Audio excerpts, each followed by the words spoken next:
Semaine 9, psaume 41. Bonjour et bienvenue à Dieu au quotidien, notre série d'études méditatives sur le livre des psaumes avec le pasteur Tom Holliday.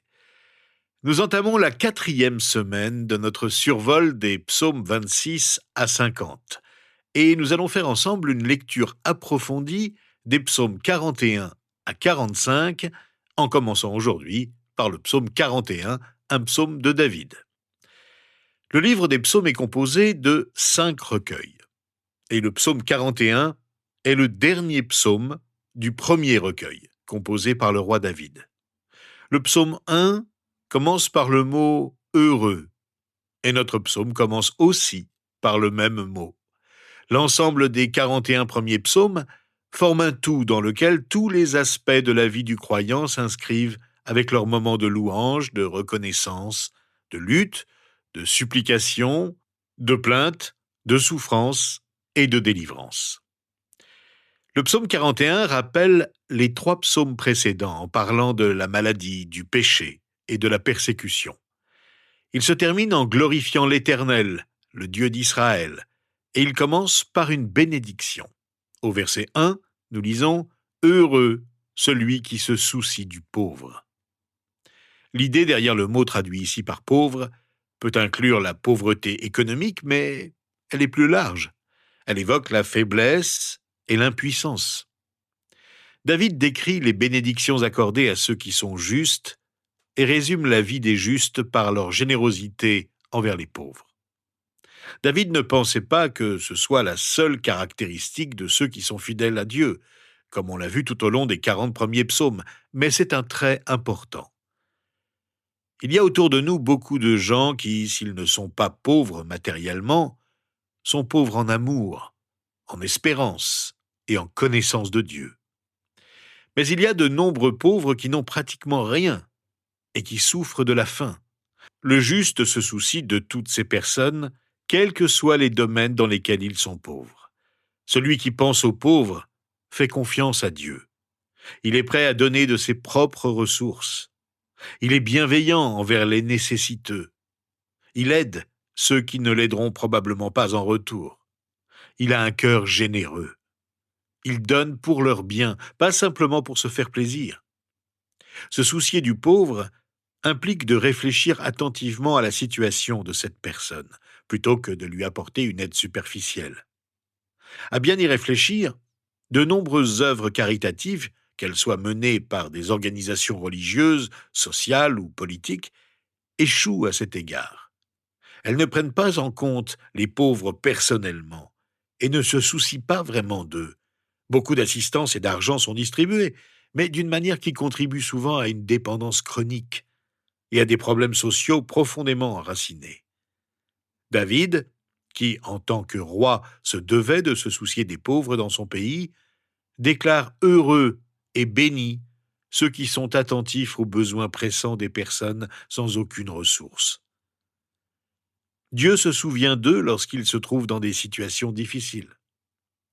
Voici ce que dit David au verset 2 à 4. « Le jour du malheur, l'Éternel le délivre. L'Éternel le garde et lui conserve la vie. Il est heureux sur la terre, et tu ne le livres pas au pouvoir de ses ennemis. L'Éternel le soutient sur son lit de souffrance. Il le soulage dans toutes ses maladies. » Plusieurs bénédictions sont accordées à la personne généreuse. C'était particulièrement vrai sous l'Ancienne Alliance. C'est pourquoi David applique sans doute à lui-même les promesses générales de son hymne. Il apaise sa propre douleur par l'assurance. Il a fait preuve de bonté et croit, malgré les sombres apparences, qu'il obtiendra la bonté de Dieu en retour. Il sera béni sur la terre. Ceci est une autre indication que cette promesse de bénédiction pour l'obéissance était liée à l'Ancienne Alliance, qui traitait bien plus de bénédictions terrestres et physiques que de questions éternelles et spirituelles. Il se peut que la misère et l'état de faiblesse de David dans ce psaume étaient dus à la maladie. Il était peut-être en danger de mort. David espérait que Dieu le bénirait pour la bonté dont il avait fait preuve envers les faibles et les nécessiteux. Considérons donc toutes les bénédictions qui découlent de notre souci des faibles. La façon dont je traite les autres est celle dont je verrai les résultats dans ma propre vie. Si je veux être délivré de mes difficultés, je dois aider les autres à en être délivrés. Si je veux être protégé, je dois protéger les faibles. Si je veux des bénédictions matérielles, je dois me soucier de ceux qui n'en jouissent pas. Si je ne veux pas être livré à mes ennemis, je dois me soucier des vulnérables. C'est ce que ce psaume nous répète sans cesse. Le juste se soucie personnellement de ceux qui sont oubliés et abandonnés des autres. À la lumière de sa justice relative, et selon les termes de l'ancienne alliance, David pouvait demander à Dieu bonté et bénédiction, et il l'a fait, comme nous le lisons au verset 5. Je dis, Éternel, aie pitié de moi, guéris mon âme, car j'ai péché contre toi. David lance un appel à la bonté de Dieu au vu du traitement impitoyable qu'il a reçu de la part de ses ennemis comme de ses anciens amis. David savait qu'il avait fait beaucoup de bien, mais cela n'effaçait pas ses péchés. Il admettait que la maladie était la conséquence du mal qu'il avait commis. Son corps était malade, mais plus grave encore était la maladie de son âme. Il avait besoin d'être guéri de sa grande détresse, des effets du péché et de sa tendance à pécher. Mais il confesse clairement et honnêtement ses fautes en avouant humblement « J'ai péché contre toi ». Sa confession est sans excuse, sans réserve, sans superficialité. Le roi Saül a confessé à plusieurs reprises devant David et Samuel « J'ai péché ». Judas, lui aussi, lorsqu'il s'est rendu compte des conséquences affreuses de sa trahison de Jésus, a confessé au prêtre du temple « J'ai péché ». Mais ni Saül, ni Judas ne se sont adressés à Dieu en lui disant « J'ai péché contre toi ». David l'a fait et a imploré le pardon de Dieu. Il se savait pardonné, mais il a dû pourtant faire face aux lourdes conséquences de ses égarements. Nous lisons ceci au verset 6 à 10. Mes ennemis disent méchamment de moi, quand mourra-t-il? Quand s'éteindra son nom? Si quelqu'un vient me voir, il adopte un langage faux. Il récolte des sujets de médire, puis il s'en va et en parle à l'extérieur. Tous mes ennemis chuchotent entre eux contre moi. Ils méditent sur mon malheur, il est gravement atteint. Le voilà couché, il ne se relèvera pas. Même celui avec qui j'étais en paix, en qui j'avais confiance et qui mangeait mon pain, lève le talon contre moi. David connaissait la souffrance et la difficulté du mal et des mensonges répandus à son sujet. Comme les croyants de tous les temps, il a dû endurer des calomnies et des diffamations, parfois outrageantes. N'oublions pas que David était un bon roi. Pourquoi aurait-il eu tant d'ennemis s'il était un bon roi et une personne morale? La raison en est la jalousie et le désir de pouvoir de ceux qui étaient jaloux. L'histoire primitive du christianisme nous révèle les raisons pour lesquelles les chrétiens ont été eux aussi persécutés, ou du moins pourquoi les habitants de l'Empire romain pensaient que les chrétiens méritaient d'être persécutés. Ils accusaient les chrétiens d'hostilité envers les empereurs et de complot contre l'État, alors que les chrétiens priaient pour l'empereur et étaient de bons citoyens. Ils accusaient les chrétiens d'inceste, alors que ceux-ci menaient une vie moralement pure.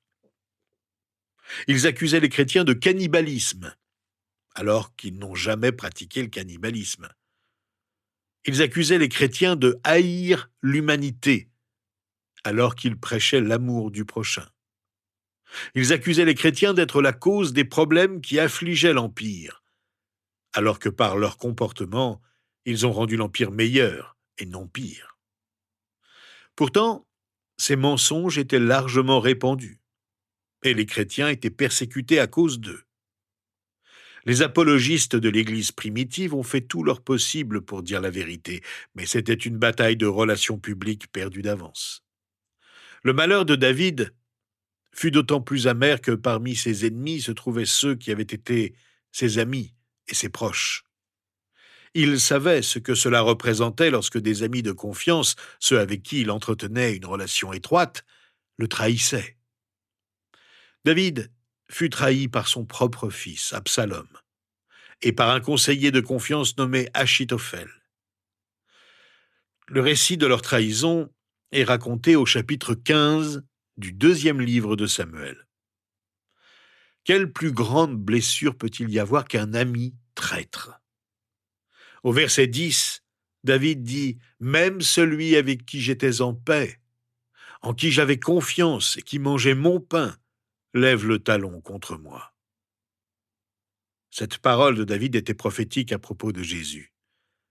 Dans le sens le plus grave et le plus sinistre, elle s'est accomplie lorsque Judas a trahi Jésus. Jésus a spécifiquement appliqué les paroles de David à Judas et à sa trahison, comme le rapporte Jean au chapitre 13 de son évangile, au verset 18. Il faut que l'écriture s'accomplisse. Celui qui mange le pain avec moi a levé son talon contre moi. L'expression « lever le talon contre quelqu'un » signifie commettre un acte de traîtrise. Au tout début de la Bible, dans le livre de la Genèse, au chapitre 3, elle décrit la manière dont le diable agit depuis le début de l'humanité. Dieu dit au serpent ce qu'il fera à la femme. « Tu lui blesseras le talon. » Certains pensent que Jésus a délibérément omis les mots « en qui j'ai mis ma confiance » parce qu'il n'avait pas confiance en Judas. Juste avant de rappeler cette prophétie, Jésus a dit à propos de Judas « Je ne parle pas de vous tous. Je connais ceux que j'ai choisis. » Pourtant, Jésus l'a établi trésorier parmi les disciples. Ces paroles furent donc littéralement accomplies en David.